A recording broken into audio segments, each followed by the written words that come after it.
Hai guys, selamat berjumpa kembali di channel novel populer viral yang keren ini. Sebelum mengikuti kelanjutan kisah Dev atau Camping yang semakin seru dan mendebarkan ini, mohon bantuan kalian untuk subscribe, like, komen dan share video-video yang ada di channel ini ya. Perlu diketahui bahwa novel Perintah Kaisar Naga ini adalah termasuk kategori novel ongoing. Jadi waktu update dan jumlah bab setiap hari menyesuaikan dengan update dari autornya. Perintah Kaisar Naga bab 3447, 3448, 3449. Pria itu menunjukkan ekspresi seram, lalu mengeluarkan jimat dari sakunya. Jimat ini diukir dengan beberapa hantu ganas dengan gigi dan cakar. Saat mereka mengeluarkan jimat itu, Dev dan yang lainnya merasakan hembusan angin yang menyeramkan. Terlihat pria itu menggumamkan kata-kata dan mantranya tiba-tiba meledak. Hantu yang tak terhitung jumlahnya muncul seketika, dan kemudian pola formasi tak terlihat menyelimuti Dev dan yang lainnya. Saya tidak menyangka ada jimat canggih seperti itu di dunia surga dan manusia. Dev merasa sedikit terkejut saat melihat jimat yang dikeluarkan pria itu. Harus diketahui bahwa di dunia surga dan manusia ini giok transmisi suara paling sederhana pun harus dibeli, dan tidak banyak orang yang bisa menggambar jimat. Dan pasti tidak mudah bagi pria ini untuk membuat mantra tingkat tinggi seperti itu. Saat ini, Dev teringat Medhu. Jika Medhu ada di sini, mantra orang ini hanya sampah baginya. Bagaimanapun, Medhu adalah ahli mantra tingkat tinggi. Hantu yang tak terhitung jumlahnya terus-menerus berputar di sekitar Dev dan yang lainnya, dan aura aneh memenuhi udara. Dev dan yang lainnya merasa mata mereka kabur dan kepala mereka juga pusing. Ini adalah dinasti 10.000 hantu, semuanya harap berhati-hati. Melihat ini, Seng Jiahui dengan cepat mengeluarkan jimat kuning dari tubuhnya, menggigit jarinya dan menggambar bentuk aneh di atasnya. Mantra kuning meledak dan semburan kabut kuning memenuhi udara. Dev dan yang lainnya, yang awalnya masih sedikit linglung, menjadi lebih sadar sekarang. Dev memandang Seng Jiahui dengan heran. Dia tidak menyangka bahwa Seng Jiahui mengetahui mantra di usia yang begitu muda. Keluarga Seng adalah keluarga yang berspesialisasi dalam mantra jimat. Meskipun level mereka tidak tinggi, mereka adalah salah satu ahli mantra jimat terbaik. Banyak jimat yang digunakan oleh kultivator di seluruh wilayah selatan dibeli dari keluarga Seng. Baikian mengikuti Dev dan menjelaskan. Pada saat ini, Seng Jiahui sedang menggumamkan kata-kata dan dahinya dipenuhi keringat dingin. Terlihat jelas bahwa mantranya sulit untuk menahan lawan. Ternyata dia adalah seorang gadis kecil dari keluarga Seng. Tapi dengan sedikit kemampuanmu, kamu masih ingin mengalahkan 10.000 hantuku? Pria itu mencibir, lalu menekan telapak tangannya dengan ringan. Hantu ganas yang tak terhitung jumlahnya langsung menyemburkan kabut hitam tebal, dan kabut hitam menyelimuti Dev dan yang lainnya, menyebabkan mereka jatuh ke dalam kegelapan tanpa batas. Baikian melihat ini, kedua telapak tangannya langsung melontarkan angin topan, berusaha menghilangkan kabut hitam, namun seperti batu yang tenggelam ke laut, tidak ada reaksi sama sekali. Mereka hanya merasa tubuh mereka berjatuhan terus-menerus, seolah-olah ada jurang di bawah kaki mereka. Saat ini, Seng Jiahui panik, Baikian dan Helena juga sedikit panik. Dev, sebaliknya, tersenyum dan berkata perlahan, "Jangan panik, ini hanya mantra kecil, aku akan menghancurkannya." Setelah Dev selesai berbicara, dia benar-benar mulai mengukir sebuah gambar di tanah dengan kakinya. Segera gelombang formasi beriak, diikuti oleh cahaya spiritual yang naik ke langit. Aura ini langsung menembus kabut hitam, dan bahkan hantu yang tak terhitung jumlahnya di sekitarnya ditelan oleh aura ini dan menghilang tanpa jejak. Seng Jiahui melihat pemandangan di depannya dengan heran dan langsung tercengang.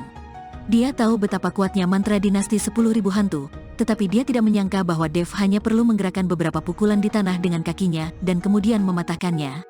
Bahkan ayahnya pun tidak dapat mencapai level ini. Seng Jiahui tidak mengerti kapan ahli mantra yang begitu kuat muncul di wilayah selatan. Dan pria itu melihat Dev mematahkan jimatnya dengan begitu mudahnya, dia terkejut di dalam hatinya. Dia berbalik dan lari tanpa ragu-ragu. Baru saja, alasan mengapa dia berani menghadapi Dev dan yang lainnya sendirian adalah karena dia memiliki jimat dinasti 10.000 hantu. Tapi sekarang, mantranya telah rusak dan dia hanya punya satu pilihan, yaitu mati.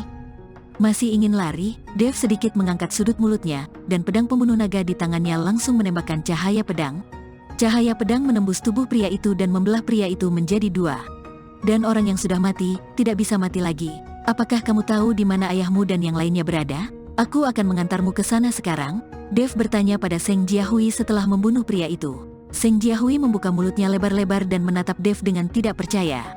Butuh beberapa saat baginya untuk bereaksi, mengangguk dan berkata, "Aku tahu. Ayo pergi." Dev berbalik dan berjalan ke depan. Seng Jiahui melihat ke belakang Dev dan mengejarnya. Pada saat ini, Baikian melihat ke belakang Dev, berdiri kosong seperti seorang nimfomaniak. Dia tiba-tiba menemukan bahwa Dev menjadi semakin tampan. Meskipun dia hanya berada di alam kesengsaraan tingkat pertama, dia tahu segalanya, dan kekuatan aslinya mungkin tidak lebih rendah dari miliknya, seorang kultivator tingkat 7 dari alam kesengsaraan. Baikian, menurutmu tuanku sangat tampan? Helena memandang Baikian dan bertanya sambil tersenyum tipis. Baikian mengangguk, dia memang sangat tampan. Aku tidak menyangka orang ini tahu segalanya. Cepatlah, atau kita tidak akan bisa menyusul untuk sementara waktu, lihat penampilan nimfomaniakmu. Helena menarik Baikian pergi, mereka berdua mengejarnya. Di hutan pegunungan 100 mil jauhnya dari Dev dan yang lainnya. Selusin kultivator sedang beristirahat. Salah satu kultivator, yang terlihat sangat muda, sedang berlutut di tanah sambil menangis. Ayah, aku salah. Aku seharusnya tidak melarikan diri sendirian dan kehilangan saudara perempuanku. Tapi para kultivator iblis sialan itu terus mengejar kita. Awalnya aku meminta adikku untuk melarikan diri dulu dan menungguku di depan, tapi saya tidak dapat menemukannya. Kultivator yang berlutut di tanah tidak lain adalah saudara laki-laki Seng Jiahui, Seng Jiayu. Yang memegang cambuk dan memukuli Seng Jiayu terus-menerus adalah Seng Bushi, kepala keluarga Seng. Saat ini Seng Bushi sudah sangat marah. Harus diketahui bahwa dia sangat mencintai putri kecilnya, dan sekarang dia telah kehilangan putri kecilnya. Tuan, prioritas utama kita saat ini adalah menemukan wanita tertua. Para kultivator iblis itu sangat kejam. Jika wanita tertua ditangkap oleh mereka, konsekuensinya akan sulit dibayangkan. Kata seorang lelaki tua berambut abu-abu. Penatua Agung, ajak semua orang untuk mencari, dan Anda harus menemukan Jiahui. Tanah harta karun ini dilindungi oleh formasi. Bahkan jika orang lain menemukannya, mereka tidak akan bisa masuk. Jangan khawatir, Seng Bushi berkata pada sesepuh agung. Tuan, apakah baik kalau saya tinggalkan kalian berdua di sini? Anda baru saja menerobos formasi dan menghabiskan banyak energi, dan Anda juga terluka. Jika Anda menghadapi suatu situasi, akan sulit untuk menghadapinya. Tetua Agung berkata dengan cemas. Tidak, bawa saja semua orang pergi dan tinggalkan aku sendiri. Apapun yang terjadi, kita harus menemukan mereka. Kata Seng Bushi dengan wajah pucat dan napas berat. Melihat ini, Tetua Agung hanya bisa menganggukkan kepalanya.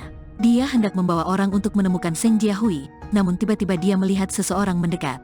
Siapa itu? Tetua Agung itu melompat ke depan dan bertanya dengan waspada. Tetua Agung, ini aku.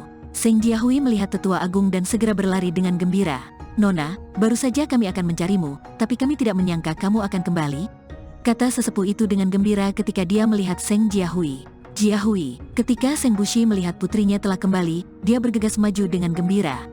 Ayah, Seng Jiahui memeluk ayahnya, lingkaran matanya menjadi merah lagi. Kakak, Seng Jiayu segera berdiri dan menghela napas lega.